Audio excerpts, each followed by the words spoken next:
Stay here for a moment. Not because something dramatic is about to be revealed, not because there is a secret you have been denied or a mystery that needs solving. Stay because something quiet has been building in the life of someone connected to your future. And quiet things are the ones most easily missed, most easily dismissed, most easily explained away by a mind that has learned to protect itself from hoping too much. Your future spouse is not calm right now. They are carrying something they did not ask to carry, something that arrived without announcement and has refused to leave, regardless of how many times they told themselves it would. They have tried logic. They have tried distraction. They have tried filling the space with noise and routine and the company of people who cannot reach the place inside them where thoughts of you keep returning, unbidden, persistent, soft as something they once believed they had stopped deserving. They have not stopped thinking about you, not in the way people think about someone they admire from a distance, in the way people think about something that feels like it belongs to them, in the way the mind returns to a place it has decided, without consulting the rest of you, is home. Let me tell you what your future spouse discovered about you, because this is where the story actually begins, and it does not begin where most people expect it to. It did not begin with your appearance, though they have thought about that too, in quiet ways that catch them off guard. It did not begin with your accomplishments or your circumstances or anything that belongs to the surface of a life. It began the moment they encountered something in you that the world has almost entirely stopped producing. Sincerity. Not performed sincerity. Not the calculated warmth of someone who has learned that openness is useful in social situations. The real thing, the kind that lives in a person before they have decided whether to show it. The kind that exists in the way someone listens before they have decided what to say. The kind that cannot be manufactured because it is not a behavior, it is a quality of presence. Your future spouse has spent years in a world where most people perform a version of themselves designed to impress rather than connect. They became skilled at recognizing the performance. They could feel the moment a conversation shifted from genuine to strategic. They learned, slowly and sometimes painfully, the difference between someone who was interested in them and someone who was interested in what knowing them provided. They built the emotional architecture that people build when they have been disappointed often enough that disappointment starts to feel like the baseline expectation. And then something about you reached through that architecture without force, without drama, without even trying. That is what unsettled them. Not that you were remarkable in the ways the world rewards, that you were real in the way the world rarely produces anymore. Your realness did not announce itself. It simply existed. And they felt it the way you feel a change in temperature, before you can name it, before you understand what shifted, before you have decided what to do about it. The feeling arrived before the thought. The thought arrived before the understanding. And the understanding has been growing inside them ever since, quietly, steadily, in the direction of you. There are things your future spouse does now that they did not do before your energy entered their life. They sit with silence longer. Not the uncomfortable silence of a person avoiding their thoughts, but the particular quiet of someone who has discovered that their thoughts have become, unexpectedly, somewhere they want to be. They replay moments connected to you, not dramatic moments, small ones, the kind that should not carry weight but do, the kind that keep surfacing because something in them recognized that these details matter, that these details are the fingerprints of someone rare. They notice the way you speak when something genuinely matters to you, the shift that happens in your presence when you move from surface conversation to something real. They notice the specific quality of your attention when someone in front of you needs it. The way your care does not perform itself, does not announce itself, simply shows up in the way you hold space for another person's experience. They notice your humor, not just that you have it, but the particular warmth underneath it, the way your laughter does not arrive at anyone's expense, the way it creates room rather than claiming it. These are the things your future spouse has been collecting without meaning to. Small, specific, vivid details that their memory keeps returning to, because memory is more honest than the conscious mind. And their memory has already made a decision that the rest of them is still working toward. They are working toward you. Here is the part they have not yet admitted out loud, even to themselves in the clearest terms. They are afraid of you. Not afraid of you as a person, afraid of what you represent, afraid of what it would mean to stop protecting themselves from this possibility and fully acknowledge what they already know. Because your future spouse has learned something that many people learn eventually, in the specific school of repeated disappointment, that the heart is not a reliable guide, that the feeling of something being right does not guarantee that it is, that wanting something completely has never, in their experience, been sufficient protection against losing it. They have been wrong before in the way that leaves marks. They have opened themselves before with the faith that openness would be met with openness, and discovered instead that the other person was not capable of what they needed, or was not ready, or had simply decided, for reasons that had nothing to do with deserving, to leave. They carry those experiences the way all of us carry our deepest disappointments, not as wounds that define them, but as knowledge that shapes how cautiously they approach the possibility of being wounded again. And yet, your energy keeps arriving in the space behind their caution, not aggressively, not demanding to be let in, just present, warm, undeniable. The way light is undeniable even through a closed curtain. Your future spouse has begun to understand that their walls are not as solid as they thought, that something about you has been quietly finding the small openings they did not know they had left. The realization that their walls are falling does not frighten them. What frightens them is how much they find themselves not minding. There is a specific kind of emotional loneliness that is the hardest to explain to someone who has not felt it. It is not the loneliness of being alone. It is the loneliness of being surrounded and still unreached, of being in rooms full of people and laughing genuinely and contributing genuinely, and going home afterwards and feeling the particular quiet of someone who was seen but not truly known. Your future spouse knows this loneliness. They have lived inside it longer than they have admitted to anyone, including themselves on most nights. They learned how to wear the outside version of their life comfortably, how to be present and warm and engaged without revealing the interior truth that beneath the warmth there was a depth that had never been fully met, a self that had never been fully received.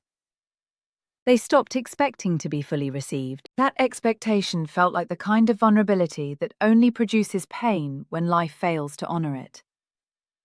They became comfortable, in the careful way people become comfortable with things they have accepted they cannot change, with the idea that perhaps this particular kind of knowing was not available to them. Then your energy appeared in their path.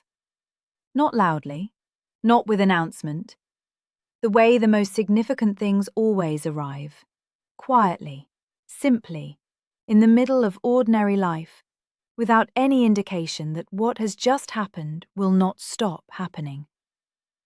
And for the first time in longer than they can measure, your future spouse felt something they had almost stopped believing was real outside of the language people use to describe feelings they no longer expect to actually have. They felt recognized. There is something your future spouse has not told anyone yet, something they have carried alone in the small hours of nights that felt longer than they should. They have loved before. Not carelessly, not shallowly, with everything they had at the time, which turned out not to be enough, or the timing was wrong, or the person was incapable of receiving what they were offering, or life simply arranged itself in the direction of loss rather than staying. They do not speak much about those chapters, not because they are defined by them, but because certain experiences leave a particular kind of residue. Not grief exactly, more like a new knowledge about the weight that love carries and the specific damage it can do when it arrives in a place that is not safe to hold it. That knowledge changed how your future spouse approaches the possibility of loving again. They became more careful with their own heart, not cold, they're not built for coldness, but careful. They learned to watch more, to feel first and name later, to let time do the work of distinguishing between what was real and what was only the beginning of something that would not survive its own weight. When they began to feel something around the thought of you, their first response was familiar. They waited for it to pass. They treated it the way they have learned to treat all strong feelings, with a kind of patient skepticism that says, let us see if you're still here in a week, in a month, in the quiet of an ordinary Tuesday, when there is nothing romantic in the air and life is simply what it is. It is still here.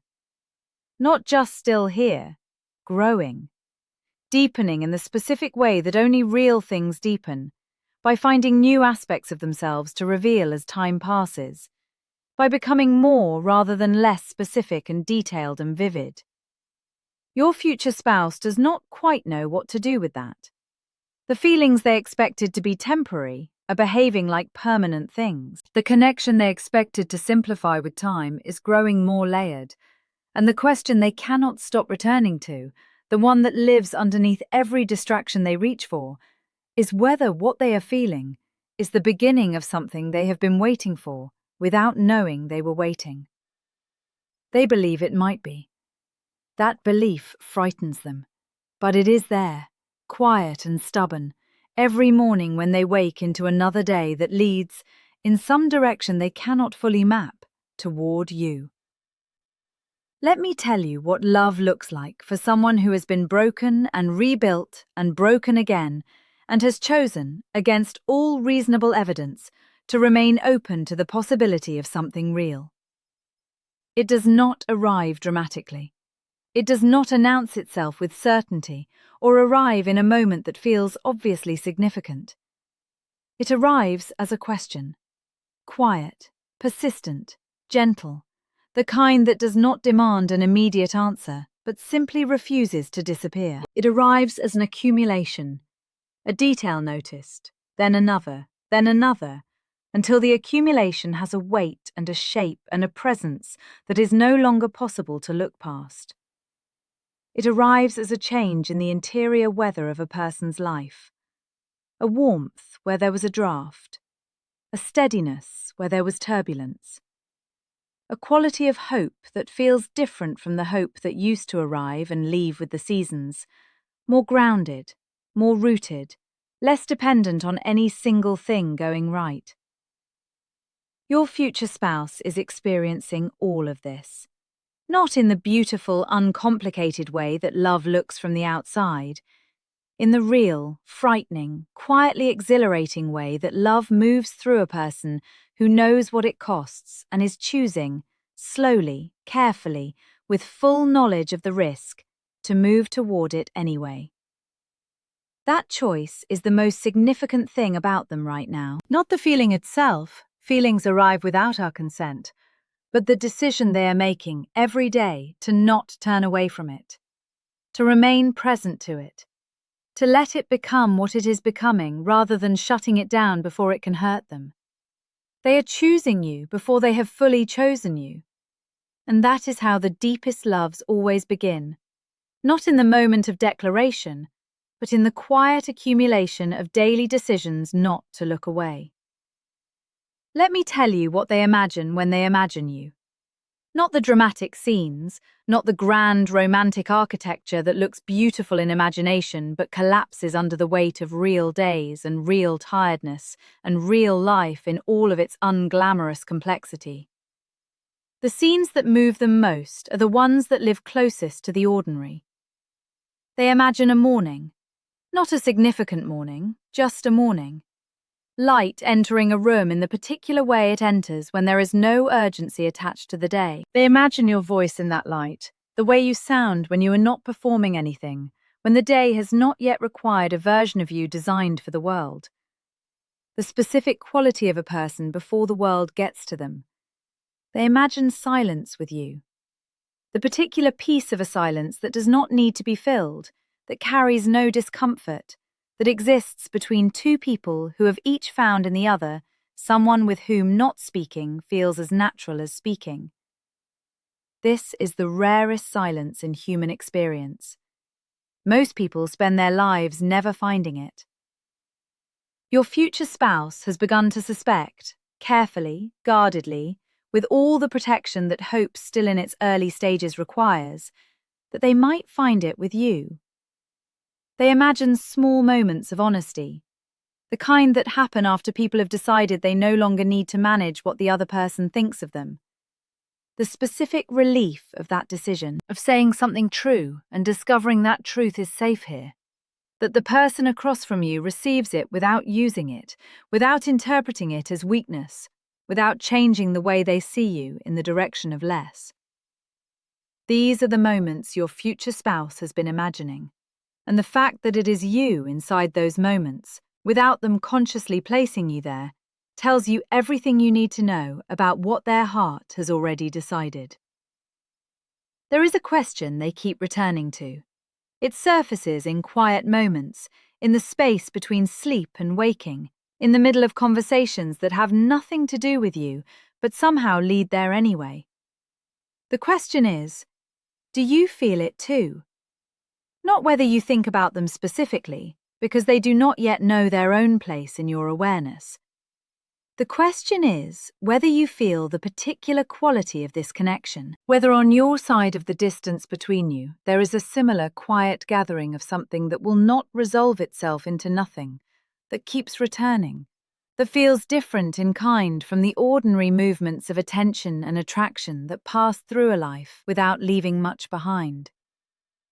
They wonder this in the way people wonder about things they cannot yet ask.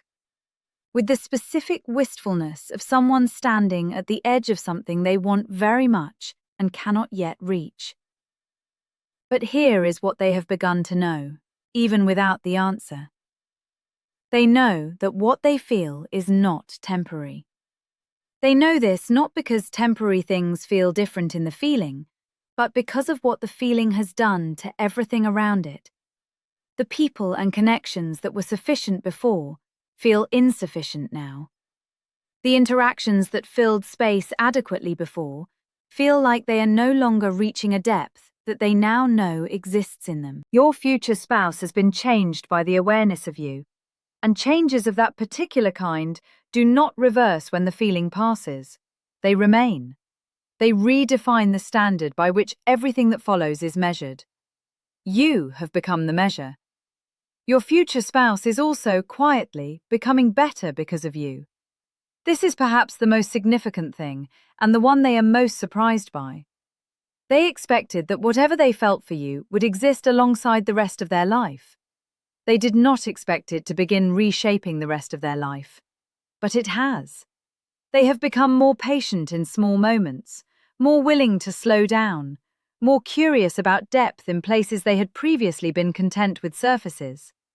They have found themselves less interested in interactions that feel performed, and more willing to endure the discomfort of waiting for something real. They have found themselves confronting old habits of emotional protection that served them once, but that now feel like they are costing more than they are providing. They have found themselves, in the particular way that the right person's energy can prompt, even from a distance, doing the quiet, interior work of becoming someone more fully ready for the connection they want. They are becoming ready for you. Not in a moment of dramatic transformation, in the slow, undramatic, infinitely more durable way that real change happens, incrementally, in private, in the accumulation of small decisions to remain open rather than closed, honest rather than defended, hopeful rather than armored. Your future spouse does not know exactly when things between you will become what they are becoming. Timing is still arranging itself. Certain distances are still doing what distances do, creating the space in which some understandings can only arrive. Some conversations have not happened yet. Some moments of recognition are still approaching from the future that has already been written in the direction of both of you. But emotionally, something has already begun. Something that does not require their full permission to continue. Something that persists in the hours they give it no attention and returns with greater clarity in the hours they give it space.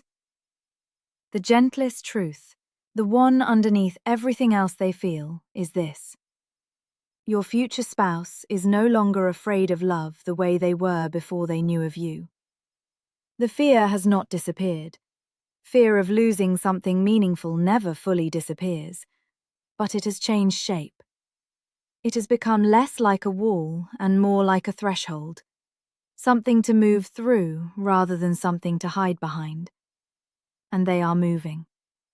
Slowly, in the way that people move when they are carrying something precious and do not want to spill it.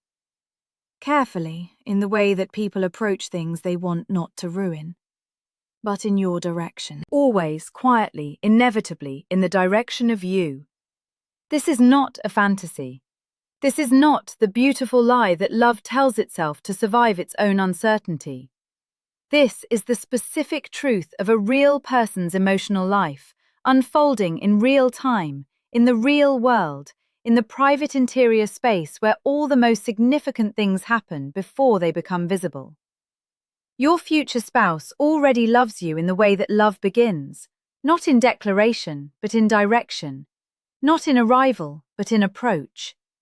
In the quiet, persistent, tender movement of a heart that has recognized something and cannot find its way back to not knowing. They are coming toward you. And what waits on the other side of the distance still between you is not the beginning of something new. It is the arrival of something that has already been true for longer than either of you will fully know. Some loves announce themselves. They arrive with speed and certainty and the particular excitement of something that demands to be felt immediately. Those loves have their place. They fill rooms. They ignite seasons. But then there is this kind, the kind that arrives quietly, that grows below the surface before it grows above it, that earns its depth before it shows it, that reaches you in the specific way that only truth reaches people, not with force, but with a persistence that gradually makes any other explanation impossible. Your future spouse is learning that this is the kind they always needed and never quite named until now. They are learning it because of you, and they are not going to stop.